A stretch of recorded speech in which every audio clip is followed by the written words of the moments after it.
আজকে ত্রিপুরা তফসিলি সমন্বয় সমিতির সদর বিভাগীয় কমিটির ডাকে আজকে প্রতিনিধিমূলক ডেপুটেশন আমরা তফসিলি কল্যাণ দপ্তরের ডাইরেক্টরের নিকট আমরা দিতে যাচ্ছি।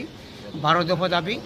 এই দাবির মধ্যে আছে আমাদের তফসিলি অংশের ছাত্রছাত্রীদেরকে স্টাইপেন্ড বৃদ্ধি করা এবং তারা যে হোস্টেল থাকে হোস্টেল মেরামত করা এবং হোস্টেলের সুযোগ সুবিধা বৃদ্ধি করা এবং আমাদের যারা মৎস্যজীবী যারা আছেন তারা যারা ফেরি করে ব্যবসা বাণিজ্য করেন তাদেরকে সাইকেল দেওয়া এবং তাদেরকে ইলেকট্রনিক্স মেশিন ওজনের মেশিন দেওয়া এবং তাদেরকে এবং আমাদের যারা চরণশিল্পী হরিজন সভাসুন্দর অংশের লোক তাদেরকে ব্যবসার জন্য কর্পোরেশন থেকে 10,000 টাকা ফি দেওয়া, এটা আগেও দেওয়া হতো।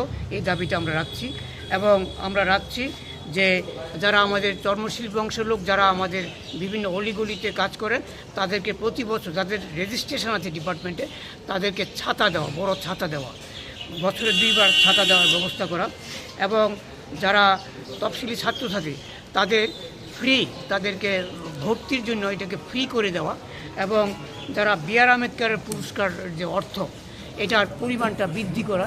এটা আগেও ছিল 1200 টাকা, এখনও 1200 টাকা, দ্রব্যমূল্য বেড়েছে। আমাদের দাবি এটাকে বৃদ্ধি করার জন্য। এই 12 দফা দাবি নিয়ে আজকে আমরা তফসিলি দপ্তরের ডিরেক্টরের কাছে ডেপুটেশন যাব দাবি পূরণের জন্য এবং যদি দাবি পূরণ না হয় আগামী দিনে আমরা বৃহত্তর আন্দোলন গড়ে তুলব এবং আজকে রাজ্যভিত্তিক কর্মসূচির অঙ্গ হিসেবে আমরা এখানে এই কর্মসূচি সংগঠিত করছি।